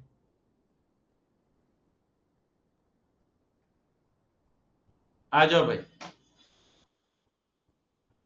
कंसिडरेशन का चार्ट कहते हैं पेमेंट इन मनी और इन काइंड बाय रेसिपिएंट और एनी अदर पर्सन, या फिर monetary value of an act और फॉर फॉरबियरेंस फॉर द सप्लाई, इसे भी कंसिडरेशन माना जाएगा। मतलब कुछ काम ना करने के लिए भी पैसा दिया गया, उसे भी कंसिडरेशन माना जाएगा। And one of my favourite examples in that is कि लेट्स से हमारे साथ चैट बॉक्स में दोस्त है स्मृति ठक्कर। स्मृति ने दोस्तों सीए की पढ़ाई करी, सीए फर्स्ट अटेम्प्ट में क्लियर किया, और उसके बाद स्मृति ने भी कहा कि मैं भी पढ़ाना चाहती हूं। मैंने कहा अच्छी बात है स्मृति, वेल डन। क्या सब्जेक्ट पढ़ाना चाहती हो? राठी जी आपसे इंस्पायर बहुत हुई हूं मैं। मैंने कहा डर लगने लगा, मैंने कहा मैंने तो इतना इंस्पिरेशन दिया ही नहीं, मन ही मन सोच रहा था। राठी जी मैं भी टैक्स पढ़ाना चाहती हूं। मैंने कहा लो। अब राठी जी मैं लेट्स से दिल्ली में कोचिंग सेंटर खोलकर बैठा था, राठी जी मैं भी दिल्ली की हूं, आपकी मदद चाहिए। लक्ष्मी नगर में एक कोचिंग सेंटर खोला, और चांस की बात है मेरा सेकंड फ्लोर पे कोचिंग सेंटर, स्मृति ठक्कर ने फर्स्ट फ्लोर पे कोचिंग सेंटर। स्मृति टैक्स क्लासेस, स्मृति टैक्स क्लासेस। अब मैंने फीस रख रखी थी फेस टू फेस क्लासेस की 10,000, स्मृति ने 6,000। मैं डेमो देता था 2 दिन का, स्मृति देती थी 1 महीने का डेमो। मैं बुक्स में क्वेश्चन बैंक नहीं देता था, स्मृति क्वेश्चन बैंक देती थी। अब जो भी बच्चा मेरे कोचिंग सेंटर में आता वो पहले देखता ये स्मृति टैक्स क्लासेस और मैडम भी बड़ी प्यारी सी लग रही है, राठी जी तो खड़ूसते हैं, यहीं यहीं पढ़ने का एक बार कोशिश करें। हाँ जी गाइस, अब क्या हुआ दोस्तों, धीरे धीरे बच्चे मेरे यहां से कम होते होते होते होते स्मृति के यहां बढ़ते गए। अब इन दैट केस दोस्तों मेरा बिल्कुल ठप पड़ा हुआ था। मैंने स्मृति को बुलाया, मैंने कहा स्मृति बेटा कैसा चल रहा है? प्रणाम सर, आप ही का आशीर्वाद है, बढ़िया ही चल रहा है। अब मन में तो गालियां निकल रही थी, मगर क्या क्या रही है, आप ही का आशीर्वाद है। अब सर एक्चुअली ना मेरी एक बहुत वो ना, आज ना सर पहली बार 100 बच्चे हो गए क्लास में, तो मेरे को जाना है, आपने बुलाया था क्योंकि आप मेरे गुरु रहे हैं, इस वजह से मैं आ गई आपके पास। बताइए सर क्या कहना है, जल्दी। आप थोड़ा सा क्लास खाली है क्या? आप बिल्कुल फ्री फ्री लग रहे हैं, अगर आप फ्री है तो शाम को आओ। मैंने कहा नहीं मैडम इधर सुनिए, मैं आपको 10 लाख रुपए दे रहा हूं। राठी जी बस इतना बड़ा गिफ्ट मेरे को क्यों, और अपना कोचिंग सेंटर बंद करिए। मैंने उसे 10 लाख रुपए दिए एज टू अवॉइड या close her coaching centre. In that scenario, in that case guys, क्या 10 लाख रुपए जो दिए हैं, 10 लाख रुपए जो दिए हैं for not carrying out an activity, will that be considered to be a consideration? क्या उसे भी कंसिडरेशन माना जाएगा? The answer is yes, that will also be termed as consideration. क्या उसे भी कंसिडरेशन माना जाएगा? Yes, that will be termed as consideration, उसे कंसिडरेशन माना जाएगा। अब एक चीज तो हम पढ़ चुके हैं, क्या कंसिडरेशन नहीं माना जाएगा, और दूसरा अभी पढ़ाने वाला हूं। पहला वाला फिर रिपीट कर देता हूं, excluding subsidies given by the central और स्टेट गवर्नमेंट। नेक्स्ट, ये वाला पॉइंट भी बड़ा अच्छा है दोस्तों, इससे जुड़ा हुआ एक केस स्टडी बनकर क्वेश्चन आ सकता है। Deposit or advance to be considered as payment only when the supplier applies such deposit advance as consideration for the said supply। अब इधर ध्यान से देखिएगा, लेट्स से मैं आपका होस्ट और दोस्त Rathi, I have a property, ये एक घर भी बना दिया दोस्तों, ड्राइंग में मेरे से आगे कोई नहीं बढ़ सकता। अब मैंने ये घर रेंट आउट किया है, ध्यान से मेरी बात सुनना, रेंट पे दिया है। हमारे साथ चैट बॉक्स में दोस्त है नेहा, आ हा, बाल भी देखो नेहा के कितने सुंदर, पूरा पाइनएप्पल उगा रखा है। अब इधर ध्यान से देखिएगा, everybody please help me out in this scenario. Neha मुझे इस घर के लिए रेंट पे करती है, एवरी मंथ रेंट पे करती है, पैसा देती है। क्या वो पैसा दोस्तों सप्लाई ऑफ सर्विसेज है? Supply of services, the answer is yes, वो सप्लाई ऑफ सर्विसेज है, नो डाउट अबाउट इट। लेकिन दोस्तों जब भी आप, ध्यान से मेरी बात सुनिएगा, जब भी आप कोई भी अपनी इमूवेबल प्रॉपर्टी रेंट पे देते हैं, तो क्या मैंने नेहा से सिक्योरिटी डिपॉजिट भी लिया होगा? सिक्योरिटी डिपॉजिट, मैं बहुत नॉर्मल लॉजिकल बात कर रहा हूं जो शायद आप लोगों की जिंदगी में भी हुआ होगा। लेट्स से अगर रेंट 25,000 रुपीज पर मंथ था और सिक्योरिटी डिपॉजिट 2 मंथ्स का लिया गया, तो क्या मैंने 50,000 रुपए सिक्योरिटी डिपॉजिट भी लिया था? And that was towards the beginning of the agreement, that was towards the beginning of the agreement. Everybody, every landlord और landlady takes it from the tenant. अच्छा ये 50,000 रुपए क्या है? सर ये 50,000 रुपए आप अपने पास रखते हैं, नेहा जब घर खाली करेगी तो आप देखेंगे कि भाई घर में इसने कोई नुकसान तो नहीं किया। अगर कोई नुकसान किया है तो वो आप नुकसान की भरपाई इस सिक्योरिटी डिपॉजिट से करवा सकते हैं। ऐसा ही होता है ना दोस्तों, because I am giving my own immovable property to her, तो in order to make sure that she does not do any damage to the property, अपन उससे सिक्योरिटी डिपॉजिट रखवाते हैं। नाउ गाइस, नेहा बड़ी अच्छी लड़की, प्यारी लड़की, सुशील लड़की, ऐसा कोई बिगाड़ने वाला काम नहीं था। नेहा आके मेरे से कहती है लेट्स से ऑन द 1 दिसंबर कि राठी जी अब मैं आपका घर ये वेकेट करूंगी, I will vacate this property on the 1 दिसंबर। मैंने कहा ठीक है बेटा, इस महीने का तो रेंट दे दो, ध्यान से मेरी बात सुनना, इस महीने का तो रेंट दे दो। तो नेहा मेरे से कहती है राठी जी मैं आपको इस महीने का रेंट दूंगी और महीने के एंड में आप मुझे सिक्योरिटी डिपॉजिट दोगे 50,000 रुपए, जो मैंने आपको शुरुआत में जमा कराए थे, याद है ना? मैंने कहा हाँ जी बिल्कुल याद है। तो क्यों ना, ध्यान से मेरी बात सुनना, क्यों ना इस 50,000 में से इस महीने का रेंट काट लीजिए और बाकी 25,000 रुपए, बाकी 25,000 रुपए आप मुझे रिटर्न कर दीजिएगा toward the end of the month. ध्यान से सुनना क्या बोला उसने। उसने बोला ये भी बहुत जगह होता है और जब मैं टेनेंट था मैंने भी ऐसा किया था कि भाई मेरी जो सिक्योरिटी डिपॉजिट है वो आप मुझे मत लौटाओ या कम लौटाना और इस महीने का रेंट सिक्योरिटी डिपॉजिट में से ही एडजस्ट कर लेना। इन दैट सिनेरियो गाइस सरकार ने क्या बोला, देयर आर 2 पॉइंट्स, 25,000 जो कि सिक्योरिटी डिपॉजिट से कन्वर्ट हो गया रेंट में, जो कि सिक्योरिटी डिपॉजिट से कन्वर्ट हो गया रेंट में, क्या इस पर जीएसटी लगेगा? क्या जीएसटी लगेगा guys? The answer is yes, क्योंकि अब ये रेंट बन गया। और जो 25,000 मैंने रिटर्न करा, जो मैंने रिटर्न करा, क्या उस पर जीएसटी है? नहीं, वो तो मनी है, वो तो एक तरीके का मनी है, मनी तो है। उसने मेरे को 50,000 रुपए दिए, 25,000 उसमें से रेंट में कन्वर्ट हो गया और 25,000 मुझे मैंने उसे लौटा दिए। आया ना? Everybody understanding? इसीलिए इन्होंने क्या लिखा है यहां पर, डिपॉजिट और advance to be considered as payment only when the supplier applies such deposit और advance as consideration for the said supply, as consideration for rent. In the example, Nikita beta, you have raised your hand, I am inviting you.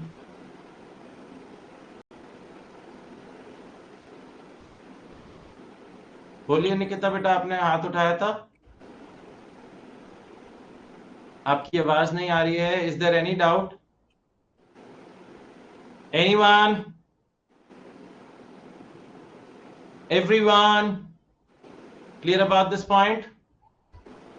तो consideration समझे guys? तो consideration में दो चीजें नहीं आती, या कंसिडरेशन को अगर अपन बोले तो anything in return except, anything in return except subsidy by the central government and state government and advances which are refundable, advances which are refundable, इस चीज का ध्यान दीजिए। ओके,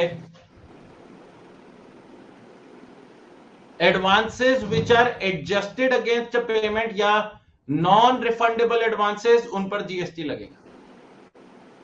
नॉन रिफंडेबल एडवांसेस उन पर जीएसटी लगेगा गाइस। आ जाओ भाई,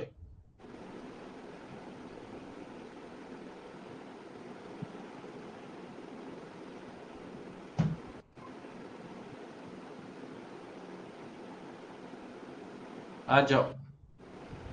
clarification, clarification guys, donation received by charitable institutions as an act of philanthropy, financial help जिसे बोलते हैं, in the form of donation, कहते हैं in order to express the gratitude the recipient institutions place a name plate or similar such acknowledgement in their premises। दोस्तों इधर देखिएगा, उसके call से आपको आवाज आ रहा है, मेरे को आवाज क्यों नहीं आ रहा है? निकिता मेरे को आवाज नहीं आ रही है आपकी बेटा।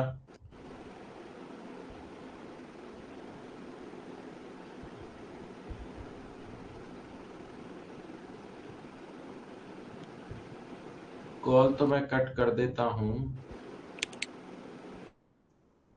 चलो जी, बैकग्राउंड वॉइस है, अब मैंने कॉल कट कर दिया है। आ जाओ भाई, ये भी बड़ा इंटरेस्टिंग पॉइंट था और इससे जुड़ा हुआ क्वेश्चन आ चुका है पहले, इससे जुड़ा हुआ क्वेश्चन पहले आ चुका है गाइस एग्जाम हॉल में। अगर आप डोनेशन देते हो सामने वाले को as an act of philanthropy, इसका क्या मतलब है दोस्तों?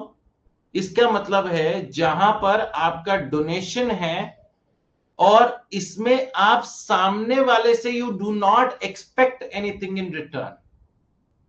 आपने डोनेशन किया है अपने मन की खुशी के लिए, मन की शांति के लिए, और सामने वाले को मदद हो जाए। ऑलराइट गाइस, तो सरकार ने कहा, कई जगह ऐसा पाया गया, क्योंकि डोनेशन जो होते हैं, अपन लोग जो डोनेशन करते हैं आजकल दोस्तों, अपन लोग जो डोनेशन करते हैं 100 रुपए, 500 रुपए, 1000 रुपए, कोई बहुत बड़ा डोनेशन नहीं करते। लेकिन हमारे साथ कपूर भाई हैं, इक्षित कपूर। अब कपूर भाई ने डोनेशन करा 5 लाख रुपए का। He donated 5 lakh rupees to a charitable institution. अब चैरिटेबल इंस्टीट्यूशन को थैंक यू करना था, तो वो थैंक यू कैसे करें? तो उन्होंने क्या करवाया कि भाई साहब, जो इक्षित के 5 लाख रुपए से बच्चों के लिए एक साइंस लैब बनी, कि बच्चे वहां पर जाकर कंप्यूटर पर काम करते हैं, लैबोरेटरी वाला काम करते हैं, गरीब बच्चे जो नहीं कर पाते, गरीब बच्चों के लिए एक ग्राउंड बना, तो ग्राउंड के एंट्रेंस पे बड़ा सा गेट था, उस पर नाम लिखवा दिया, इक्षित कपूर की वजह से ये ग्राउंड बना है। तो इन दैट केस क्या इसे कंसिडरेशन माना जाए? मतलब जहां पर इक्षित कपूर ने पैसे दिए और सामने वाला इक्षित कपूर का नाम रोशन कर रहा है, क्या इसे कंसिडरेशन माना जाए? तो सरकार ने इस पर डिटेल एनालिसिस किया और सरकार ने कहा कि अगर सामने वाले ने जो नाम लिखा है वो as an act of gratitude है, as a way of saying thank you है, तो इन दैट केस उसे कंसिडरेशन ना माना जाए। लेकिन अगर पूरे ट्रांजैक्शन में कहीं पर भी ऐसा लगता है कि Ikshit Kapoor is trying to promote his business or trying to promote his name, in that case, in that scenario guys, it will be considered as consideration. वहां पर लिखा है thank you to Ikshit Kapoor, no GST, no consideration. Thank you to Ikshit Kapoor, owner of Kapoor electronics, biggest electronics shop in east Delhi. क्या दोस्तों promotion of business हो गया? क्या promotion of business हो गया? The answer is yes. And because that has now become promotion of business, then it will be a supply. तो आपको question में ये ढूंढना जरूरी है दोस्तों कि क्या दोस्तों वहां पर बिजनेस को पब्लिसाइज करने की बात है या नहीं है। अगर बिजनेस को पब्लिसाइज करने की बात है, देन दोस्तों क्या किया जाएगा? फटाफट बताइए। जीएसटी चार्ज किया जाएगा। कहते हैं where when the name of the donor is displayed in recipient's institution as an expression of gratitude and is not aimed at giving publicity to the donor in such manner that it would be advertising or promotion of his business, then it can be said that there is no supply. कोई हमारी इच्छा नहीं है, कोई हमारा intention nahi hai to promote our business, in that case no supply. However, where the donation is given to publicize, advertise the donor's business, such donation shall become consideration and GST would be levied. Such donation shall become consideration and GST would be levied. Everyone clear about it? ICI example फटाफट फटाफट करिए guys, फटाफट एक बार खुद से करिए, धीरे धीरे पढ़िए दोस्तों, धीरे धीरे पढ़िए और खुद से करिए।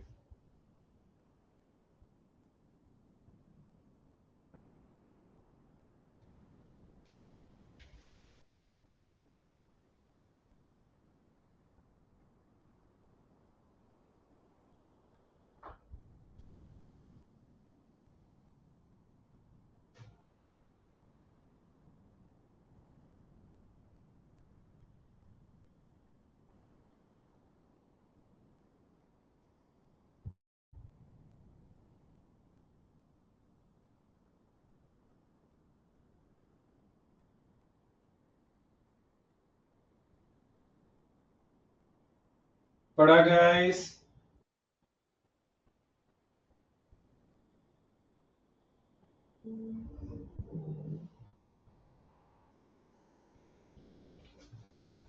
Done done done done. Well done. मेरी ख्याल से मेरी इसमें जरूरत नहीं होगी दोस्तों, आप लोग देख सकते हैं खुद से क्लैरिफिकेशन आया दोस्तों, और बड़ा इजी सा क्लैरिफिकेशन है, बड़ा लॉजिकल सा क्लैरिफिकेशन है। कहते हैं no claim bonus not to be treated as supply by the insurer to insurance company.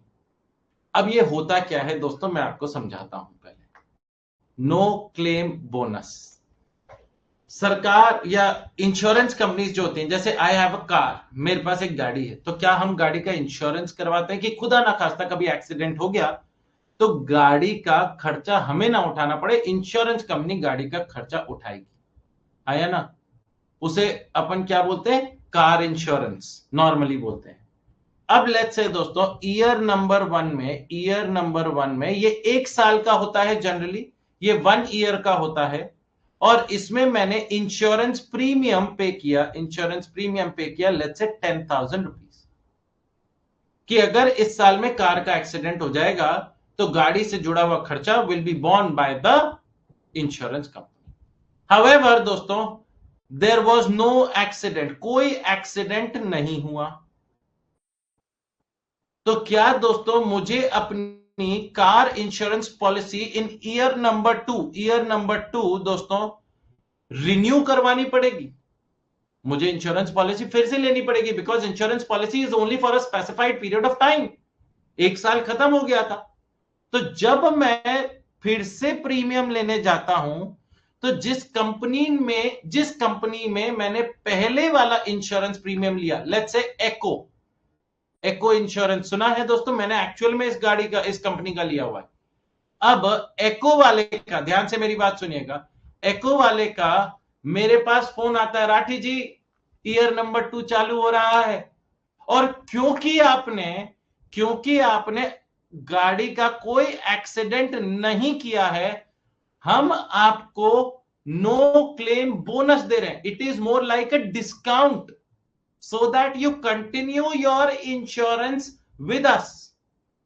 मैं उनके लिए पुराना कस्टमर हो गया ना, तो उन्होंने कहा कि राठी जी अब आपके गाड़ी का प्रीमियम 12,000 है, लेकिन हम एनसीबी जिसे बोलते हैं नो क्लेम बोनस, आपको 30% का डिस्काउंट दे रहे हैं। तो ये मेरे को लालच दे रहे हैं कि भाई साहब ये अब हमारी कंपनी छोड़कर मत जाओ। 3.6 के का तो बचा कितना? 8.4 के। अब सरकार कहती है मैंने नो क्लेम बोनस नहीं मांगा, इस वजह से सामने वाले ने डिस्काउंट दिया। मैंने कोई एक्सीडेंट नहीं किया, इस वजह से सामने वाले ने मेरे को डिस्काउंट दिया। तो इन दैट केस क्या इसे कंसिडरेशन माना जाए? नहीं, सरकार ने कहा this is just advertisement thing, this is just a tactic to sell your insurance। And सामने वाले को होता नहीं है, जब पुराना कस्टमर होता है तो आप उसे डिस्काउंट देते हो। तो what actually happens today is this only 12,000 minus 3.6 comes out to be 8.4, और फिर इस पर जीएसटी लगाने की बात होती है।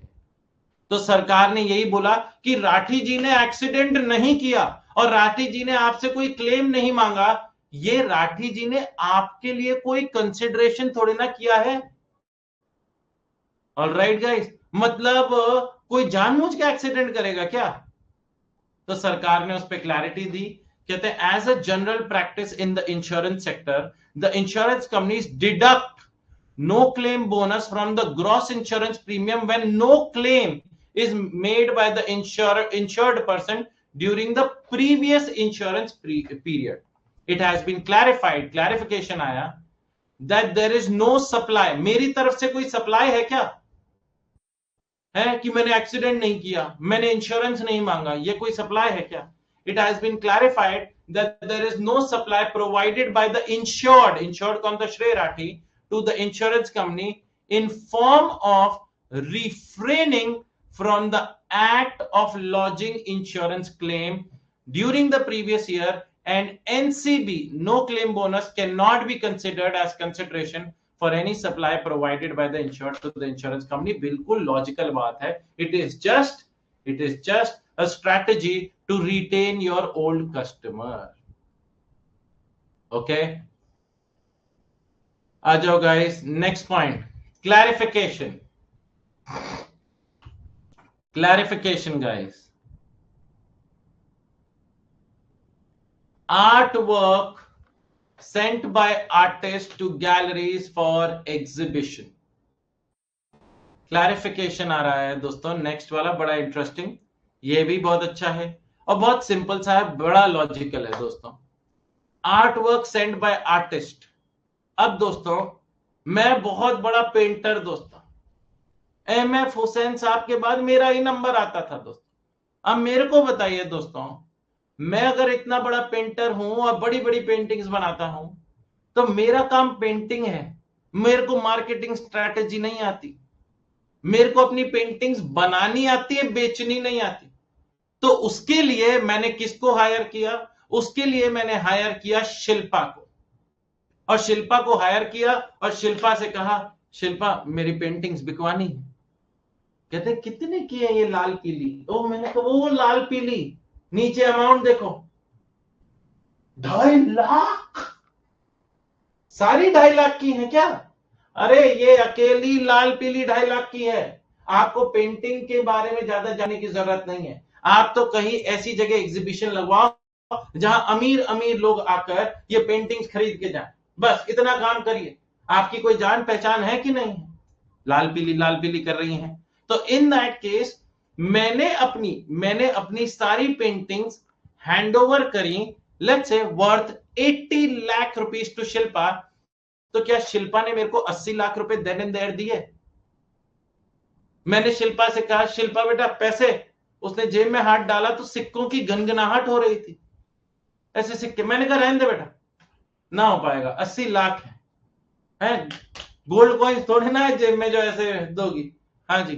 तो क्या मैंने दोस्तों जो paintings the for worth 80 lakh rupees, उसने क्या 80 लाख मेरे को तभी के तभी दिए? The answer is no. She did not pay me 80 lakh rupees. And why would she pay me 80 lakh? वो थोड़े ना खरीद रही है मेरे से.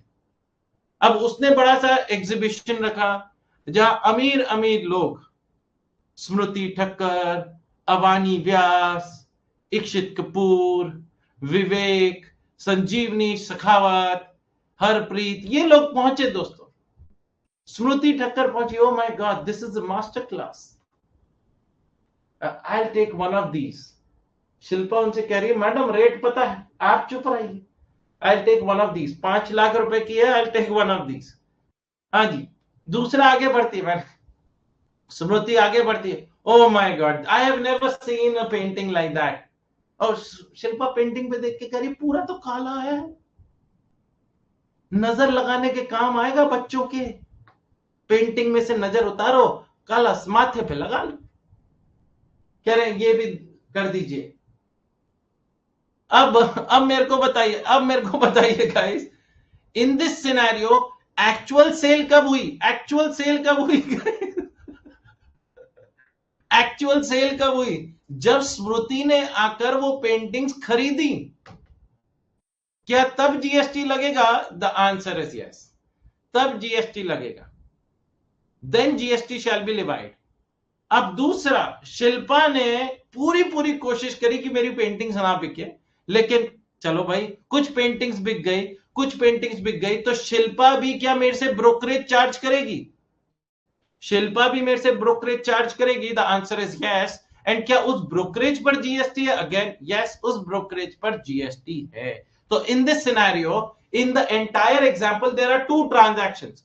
One transaction is between Shrey Rathi and Smruti Thakkar, when Smruti Thakkar bought my paintings, in which I was the supplier and Smruti Thakkar was the recipient.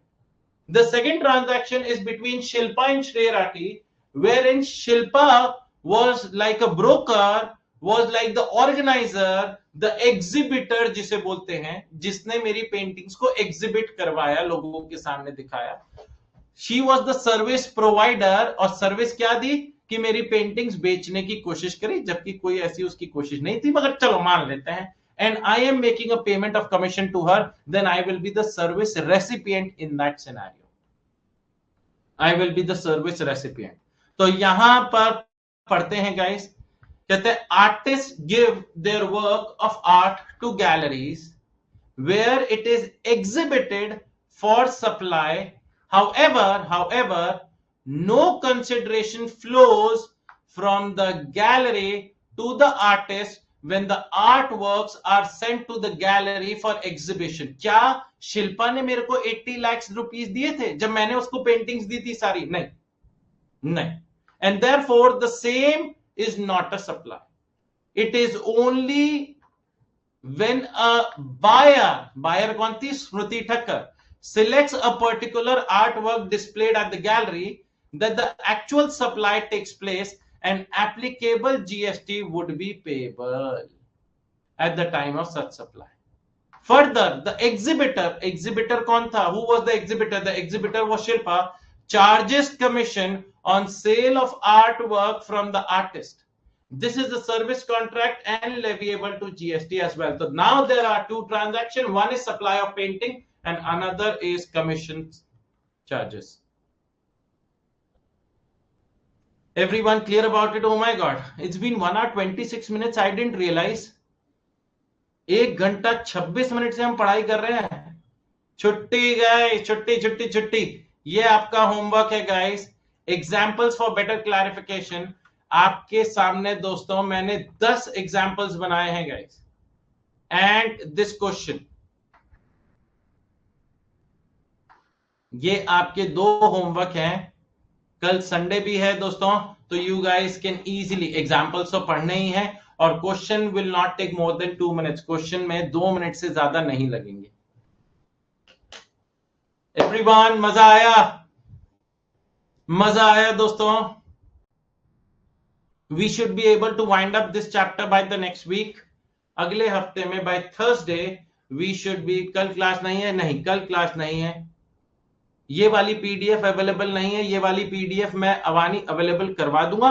इसके अलावा जो ब्लैक एंड व्हाइट है वो तो अवेलेबल है ना बेटा Avani? Black and white तो है, कभी भी पढ़ाई रुकेगी नहीं. मैं फिर भी ये वाली पीडीएफ अपलोड कर दूंगा. Alright, do not worry about it. Okay, alright guys, let us have a quick recap guys. Miran beta, that is gonna come in the upcoming sessions. I'm gonna help you by that time. Okay? Yes, Sonu. आज का जो income tax का question था उसमें short term capital gains लिखा था, सिर्फ short term capital gains लिखा था. सारे बच्चे 15%. नो, जब तक 111A ना लिखा जाए, तो in that scenario guys, in that scenario उसे आप नॉर्मल स्लैब रेट में ही कंसिडर करेंगे. सर हम सम्स के लिए अलग सेशन लेंगे, both DT and IDT. Yes Neha, अलग सेशंस होंगे.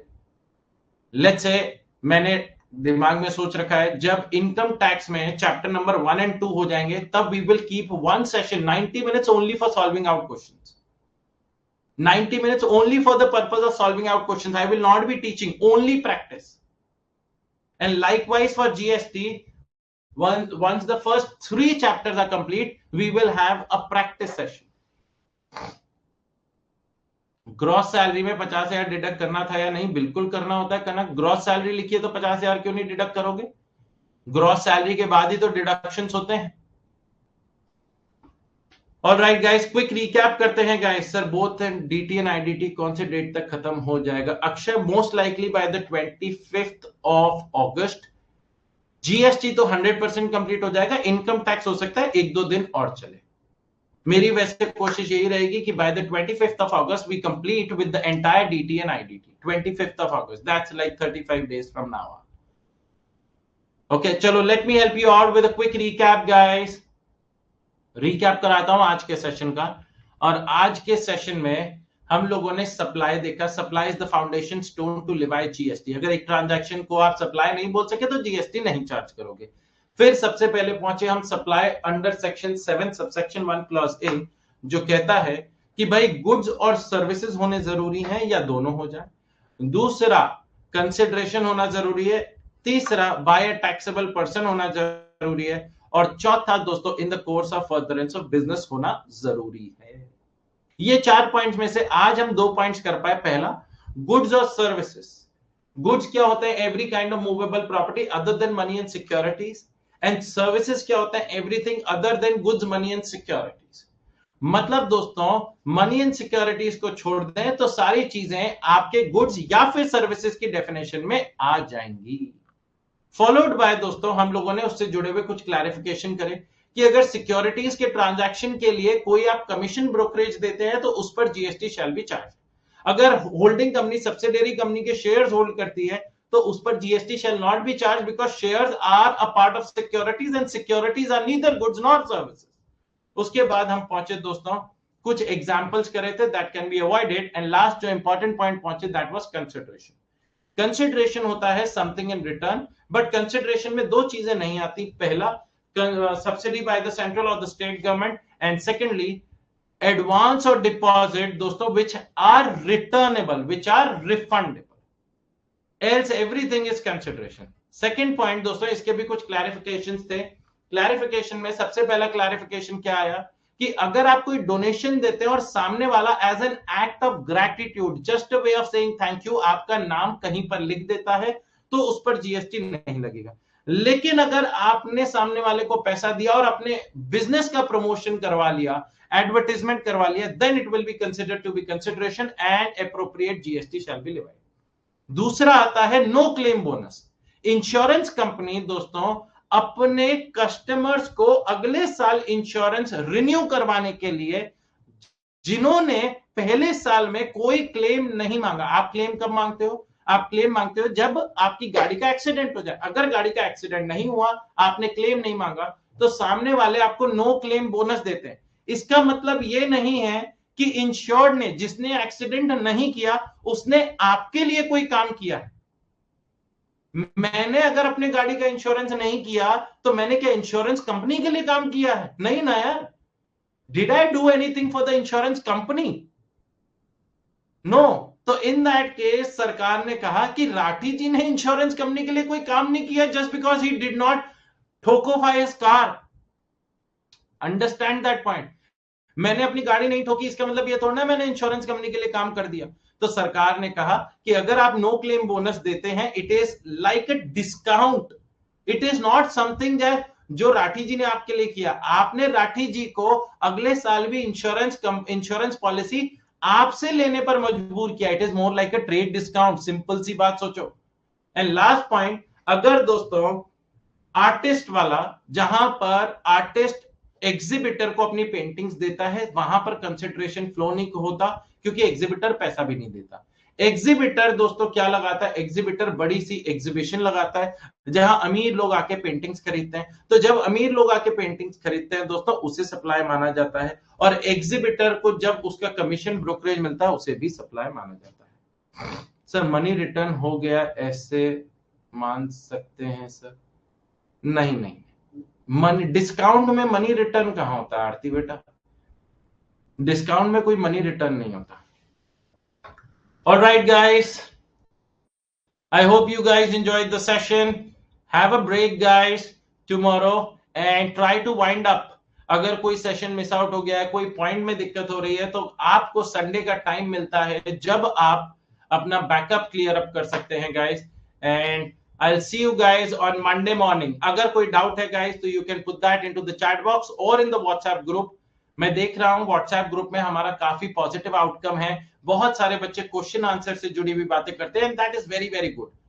The purpose of the group is not dissolved. The purpose of the group is still intact. कि हमारा पर्पस ये है कि हम एक दूसरे की मदद करें in order to find out the correct answer to the questions. Okay? Rather than कोई पंजाब से है क्या, रादर देन मेरे पास इन टीचर का, मेरे पास इस इंस्टीट्यूट का 4 महीने का सब्सक्रिप्शन बचा है, कोई खरीदना चाहता है तो प्लीज डीएम मी। अगर आप ऐसा करते हैं तो मैं उसी टाइम आपको ग्रुप से बाहर कर दूंगा, and then you will not be entertained back into the group. Okay guys, so please don't do that, avoid doing that, and do not share the link of the group with any of the friend who has not subscribed to the course. Okay sir, NCP के case में GST किस पे लगेगा? NCP minus करने के बाद जो amount आएगा उस अमाउंट पर, ओरिजिनल अमाउंट पर नहीं लगेगा, डिस्काउंटेड वाले अमाउंट पर लगेगा कार्तिक बेटा। ओके, ओरिजिनल अमाउंट पर नहीं लगेगा। जैसे मेरे एग्जांपल में था 12,000 माइनस 3600, 8,400 पर लगेगा। चलो जी गाइस, बाय बाय, अलविदा एंड टेक केयर।